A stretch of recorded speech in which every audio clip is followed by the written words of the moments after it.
नमस्कार, मैं Asif bag, Sasaram beautiful पर आपका स्वागत है। आज हमारे साथ सासाराम विधानसभा के जिले को 5 बार फतह करने वाले भाजपा के कद्दावर नेता श्री जवाहर प्रसाद जी का बहुत बहुत स्वागत है। मंगलमय। हम आज जवाहर प्रसाद जी से बात करेंगे सासाराम की जन समस्या और जवाहर प्रसाद जी के राजनीतिक कार्यकाल के बारे में। हमारा पहला क्वेश्चन है, आप इतने लंबे समय तक सासाराम के विधायक रहे हैं, लेकिन अभी भी कितने गली मोहल्ले में पीने का पानी की समस्या है, उसका समाधान नहीं करता है, क्यों? बात ऐसा है, अटल अमृत योजना के तहत तो पाइपलाइन बिछाई जा रही बुड़कों द्वारा। अभी 13-14 में ये पास हुआ था। ये भारत सरकार की योजना है, लेकिन बड़ी दुख के साथ एक बात कहना पड़ रहा है, छोटा प्रतिनिधि हो या बड़ा प्रतिनिधि हो, उनके अंदर सेवा का भाव नहीं है। अगर सेवा का भाव रहता तो आज जो अटल अमृत योजना है सारे पाइप बिछ जाते, और ठेकेदार के द्वारा जो इसमें प्रशासन जिला समाहर्ता महोदय ने इस पर खेद व्यक्त किया है बुड़कों को, और बिहार सरकार की जिला समाहर्ता महोदय ने भी लिखा, अभी तक जो बुड़कों का काम जो चल रहा है ये अच्छा नहीं है। इसलिए जनप्रतिनिधि को तो चाहिए, या छोटा जनप्रतिनिधि हो या बड़ा जनप्रतिनिधि हो, उनको तो आके घूम घूम के देखना चाहिए। वो देख नहीं रहे हैं, खाली ऊपर से चापर से मोबाइल पर अपना कार चला रहे हैं। हमारा सवाल था कि आप लंबे समय तक रहे सासाराम के विधायक, ये आपके कार्यकाल में ये कार्य कहाँ तक हुआ था? नल जल योजना ये जो कार्य था केंद्र सरकार का, ये कहाँ तक हुआ था? देखिए, ये प्रस्ताव सर्वे कराकर विधानसभा पटना को गया। हमने विधानसभा में आवाज उठाया था 2 चीज, जिसका कागज भी हमारे आउटलेट इनलेट जो नाला है जिसमें काम बुड़कों ही द्वारा किया, उसको स्वीकृति 14 में स्वीकृति हो। 14 के बाद मैं 15 में मैं विधायक नहीं रहा, लेकिन जोन प्रतिनिधि विधायक रहे, जिसका शिलान्यास हम और नगर परिषद के चेयरमैन चेयरमैन में हम लोग माइकों पर वहाँ पर किए थे हम।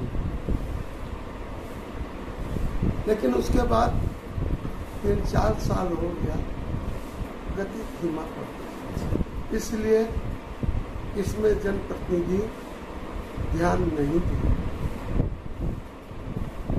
इसलिए हम तो जब तब भी रहे 9 करोड़ की योजना जो संप बना है, पानी टंकी, 2 पानी टंकी, और उस समय पाइपलाइन करवनिया से 3 नया पंप करवनिया में, उस समय अपने देख रेख में हमने कराया। उस समय पानी का इतना दिक्कत नहीं था। हम जब थे तो स्वयं करवनिया जाते थे, पंप भी खराब हो जाता था तो हम चट से नहीं बनवा देते थे, और नगर में घूम घूम कर देखते थे कहाँ पानी पहुँचा, कहाँ पानी नहीं पहुँचा। काहे कि हम सेवा का भाव था। इसलिए अब जो जनप्रतिनिधि है, इसीलिए मैं कहता हूँ, छोटा जनप्रतिनिधि हो या बड़ा जनप्रतिनिधि, उनका इस पर ध्यान नहीं, लेकिन प्रशासन ध्यान दे। हमारा अगला क्वेश्चन है आपसे कि जरा सी बारिश होते ही सासाराम में पूरा जल जमाव की समस्या होने लगती है। आप विधायक थे, उसके बाद आपके बाद 5 साल का कार्यकाल अशोक कुमार जी ने संभाला, फिर अभी वर्तमान में हमारे राजेश कुमार गुप्ता जी विधायक हैं, लेकिन फिर भी ये जो जल जमाव की समस्या है ये खत्म नहीं हो पाएगी। क्यों ऐसा? बात ऐसा है कि जो समस्या हमारे समय में, मैं झूठ नहीं बोलूँगा, न कभी आज तक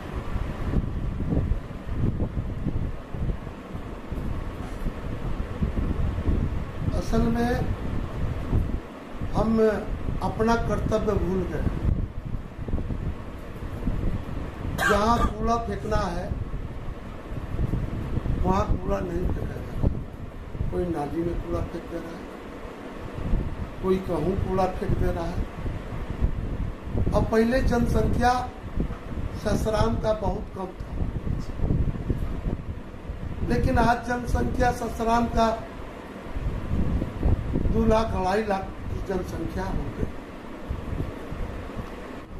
जो जल जमाव का दृश्य देख रहे हैं, कुदरा नदी का उद्गम माँ तारा चंडी के धाम से। आज कुदरा नदी माँ तारा चंडी के धाम से लेके जो कुदरा नदी है, अगर उसको सफाई करवा दिया जाए, मैं प्रशासन से भी, जिला समर्था से भी मैं आग्रह करूँगा। कुदरा नदी एक ऐसा समस्या है, आधा जल जमाव का जो समस्या नगर का वो एकदम समाप्त हो जाएगा। ज्यों कुदरा नदी साफ होगा, आधा नगर का समस्या जो है, जो कादिरगंज होके और जो बेलाड़ी के तालाब खैरा होते हुए बेलाड़ी के तरफ से निकल जाती है और पूरे नगर का पानी लेकर दक्षिणी छोर का पानी वो पूरा निकल जाएगा। और जो और नाला, बड़े नाला जो बन रहे हैं उत्तरी छोर का, वो बड़ा नाला पानी लेकर उसी में जाएगा। कुदरा नदी में भी जाएगा, उत्तरी छोर का भी पानी, जो इनलेट आउटलेट जो नाला है और वो भी पानी जो है, दोनों एक ही जगह जाके निकलेगा। इसलिए मैं जिला समर्था भोसले से और सरकार से भी मैं आग्रह करूंगा, हाथ जोड़ के विनती करूंगा कि आप कुदरा नदी को सफाई करा दीजिए। काहे कि और जो आप धर्मशाला रोड से लेके जा रहे हैं बड़े नाला, उस सब का पानी एक जगह जाके मिलन होगा। बेदा नहर के सैफन के पास, और दोनों पानी लेके कुदरा नदी में चला जाएगा। इसलिए जिला समर्था मोदी से आग्रह है कि जब तक ये सफाई नहीं होगा तब तक ये नगर डूबा रहेगा पानी। हमारा अगला सवाल है कि सासाराम में आपके कार्यकाल में लगभग सासाराम चमक रहा है। शहर से बाहर जाने के बाद रोशनी मिल रही थी, सड़कों पर स्ट्रीट लाइट लगा हुआ था, लेकिन अभी का वर्तमान समय की बात करते हैं कि पूरे शहर में अंधेरा है। जो आपके अशोक जी के कार्यकाल में लगा हुआ स्ट्रीट लाइट था, वो खराब होने के बाद अभी तक कोई भी स्ट्रीट लाइट नहीं लगा। पूरे शहर में आप अगर रात में निकल जाते हैं तो पूरा शहर आपको बिल्कुल अंधेरा दिखेगा। उसमें से कुछ लाइट अगर जल रहे हैं उसी टाइम के लगे हुए, तो वो सिर्फ जल रहे हैं और बाकी पूरा अंधेरा दिख रहा है।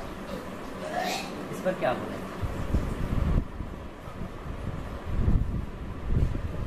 हम जिस समय थे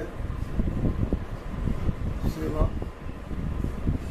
हमारा नगर में प्रेम बोलना, जनता जनार्दन से प्रेम था। अगर कोई बात होता था तो हम उसको तुरंत उस विभाग में पहुंच जाते। इसीलिए मैं कहा कि नगर परिषद जो है, लाइट जो जीटी रोड पर लगाया गया था, नगर परिषद के द्वारा लगाया गया। इस समय नगर परिषद छित विचित हो गया।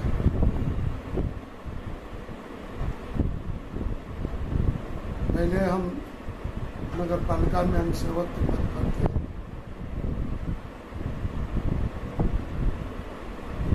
आदरणीय श्री कमल बहादुर जी हमारे चेयरमैन थे।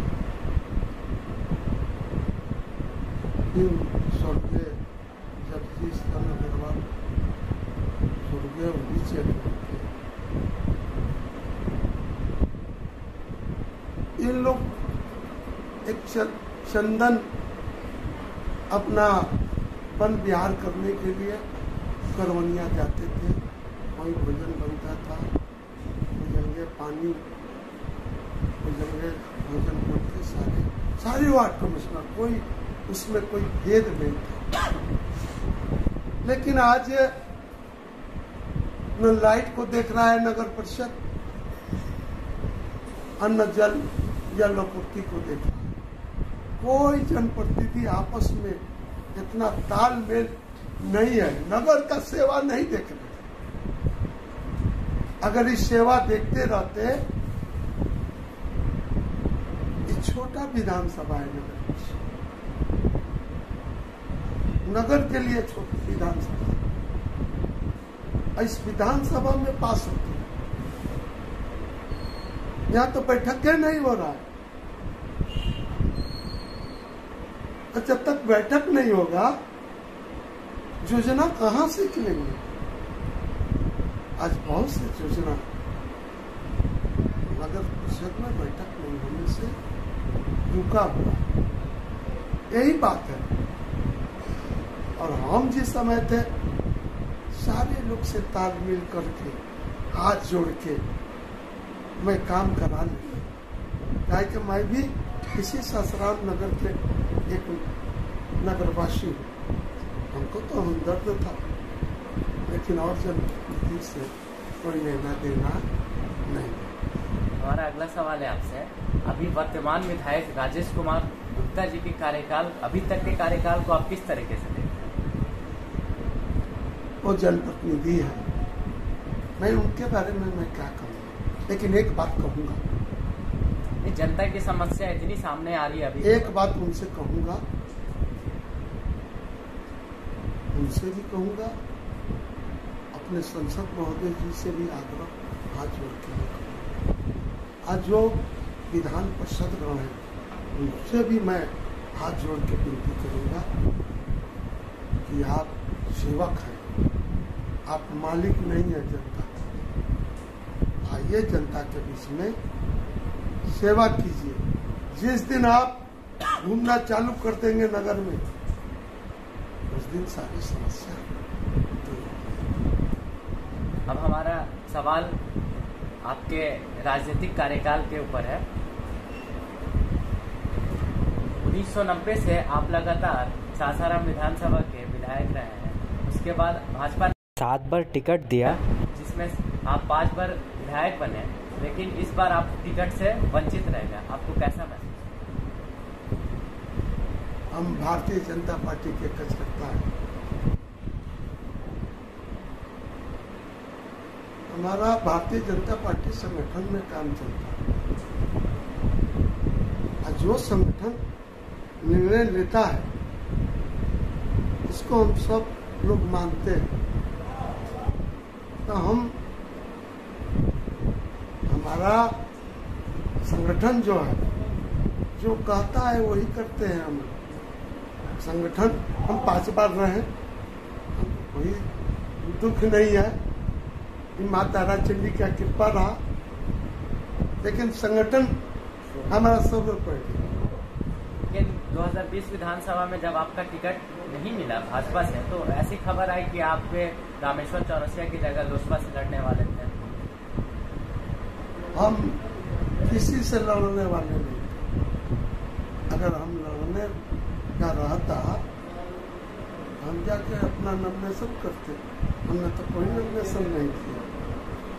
क्या है कि हम संगठन से हम विरोध नहीं न करेंगे। जो संगठन से लोग विरोध किया, आज वो कहाँ है? भारतीय जनता, हम तो राष्ट्रीय स्वयंसेवक संघ से लेके, जनसंघ से लेके, भारतीय जनता पार्टी से लेके आज तक मैं संगठन में हूँ। हम संगठन का विरोध नहीं ना करेंगे। संगठन हमारा सर्वोपरि है। संगठन जो कहेगा मैं वही काज करूँगा, दूसरा काम नहीं करूँगा। ऐसी खबर हमें सुनने और देखने को मिली कि आपके राजनीतिक विरासत को आपके सुपुत्र संतोष कुमार जी संभाल सकते हैं। ये तो उनके कर्म पर निर्भर करता है, उनके अनुशासन पर निर्भर करता है, उनके समय की कीमत पर निर्भर करता है। उनका कर्म जैसा करेंगे संगठन उनको चुनेगा। संगठन में सब कोई है, कौन क्या करेगा। हाँ, एक बात मैं कहूँगा, हमारे यहाँ भाई भतीजावाद नहीं चलता। हाँ, सेवा का काम संतोष कर रहे हैं।